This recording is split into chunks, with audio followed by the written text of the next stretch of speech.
Oi, professor, eu sou a Isabela Benhame e hoje eu vou falar um pouquinho sobre superfície PVT e analisar as condições estabelecidas.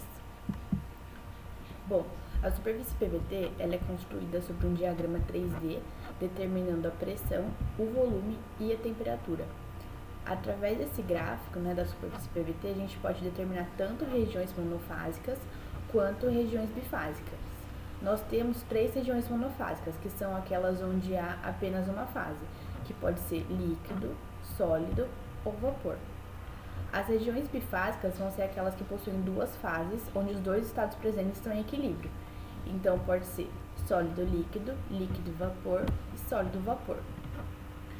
Quando a gente fala de uma região bifásica, o estado só pode ser determinado em relação ao volume, ou então ao volume e pressão ou temperatura. Então é sempre em relação ao volume e aí vai diferenciar a pressão ou a temperatura.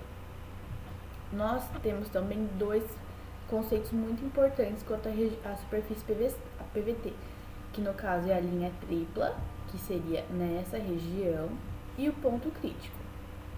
Na linha tripla, a gente tem que é uma região onde os 3 estados estão coexistindo em equilíbrio entre si.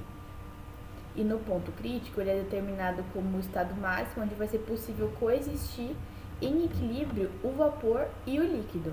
Nesse ponto, a gente tem uma pressão crítica e também uma temperatura crítica. Assim, a gente pode falar que acima desse ponto aqui no gráfico, fica muito difícil diferenciar o que é líquido e o que é vapor. Então, é aí que o estado gasoso começa a sua formação.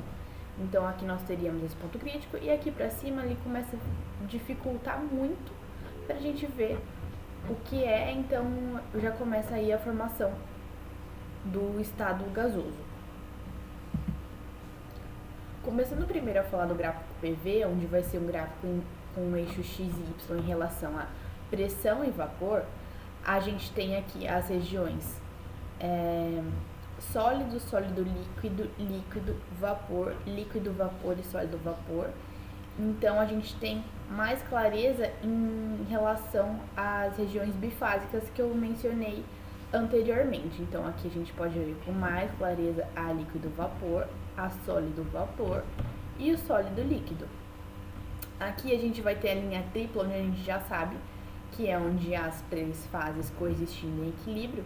E para explicar essa linha, a gente sabe que o volume específico é determinado pelo volume total sobre a quantidade de matéria que varia ao longo do tempo. Mas, quanto a essa quantidade de matéria, as moléculas estão constantemente agitadas e a gente tem uma variação do volume específico. Ou seja, um sistema com pressão e temperatura constante tem uma certa quantidade de sólido, certa quantidade de líquido e certa quantidade de vapor. Em um certo momento, pode haver uma maior quantidade de vapor do que de líquido do que de sólido e por aí vai. Então, como há essa variação dessas quantidades de matéria devido a essa agitação dessas moléculas, o volume específico se altera. Então, com isso, há esse ponto crítico, essa linha tripla, desculpa.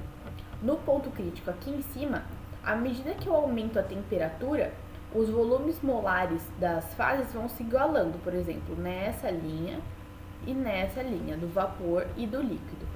Conforme a gente vai aumentando essa temperatura, vai igualando os volumes molares até chegar no ponto crítico. E a partir daí não é possível distinguir o líquido e o vapor, sendo formado gás. Então é por isso que acaba havendo esse ponto crítico. No gráfico PT, a gente tem aqui que ele vai ser então representado por um gráfico de pressão por temperatura, e aqui a gente tem mais especificado as regiões monofásicas, o líquido subresfriado, o vapor superaquecido e o sólido. Essas 3 linhas elas vão ser representando as regiões bifásicas, então líquido sólido, líquido vapor e sólido vapor. Nesse gráfico PT, para a gente identificar quantas propriedades intensivas precisam ser fornecidas para poder especificar o estado termodinâmico do sistema, é necessário utilizar a lei de Gibbs, que determina o número de fases. O número de fases aqui a gente vai ser identificado pela letra P. Essa regra é um critério para poder determinar o número de fases que vão coexistir num sistema em equilíbrio. Aqui a gente tem também o ponto crítico e a linha tripla, que nesse caso do gráfico PT, ele é determinado como um ponto. Partindo agora para as análises, a gente tem a primeira condição, que é uma temperatura de 60 graus e uma pressão de 10 micropascal, e aqui no gráfico, juntando esses dois pontos, né, essas duas linhas, a partir da temperatura e pela pressão, a gente chega aqui num valor específico de 0,001 metro cúbico por quilo.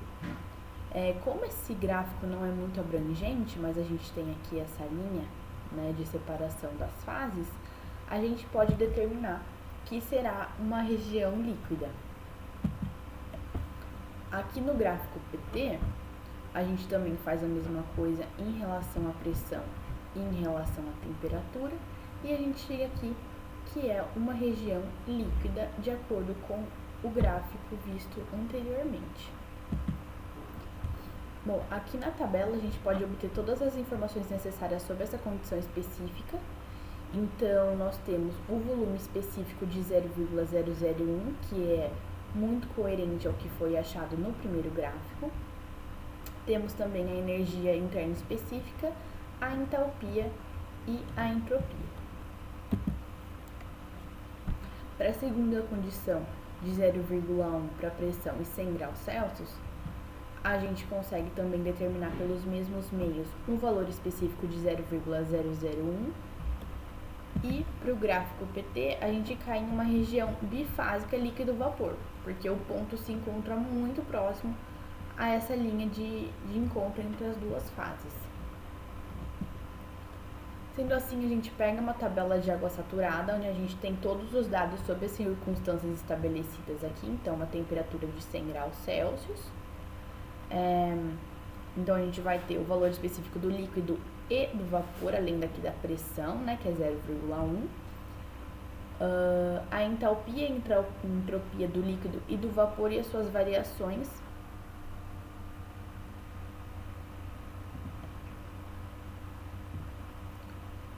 Comparando a primeira condição para a segunda, a gente teve uma queda de pressão com o aumento de temperatura.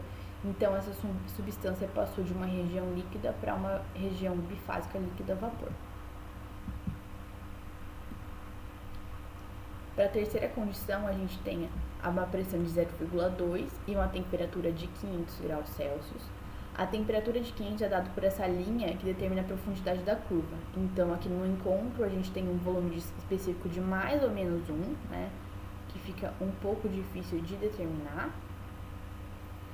E no gráfico 2, como aqui ele só vai até uma temperatura de 350, a gente pode assumir que não vai ter muita diferença para chegar até o 500. Então, vamos levar isso como base e no encontro a gente cai aqui numa região de vapor.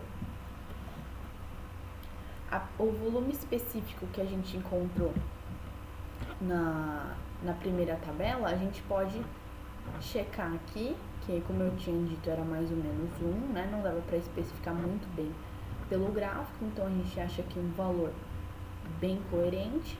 E também vamos ter aí o valor de entropia e entalpia, que são todos os valores que a gente retira do gráfico de vapor superaquecido.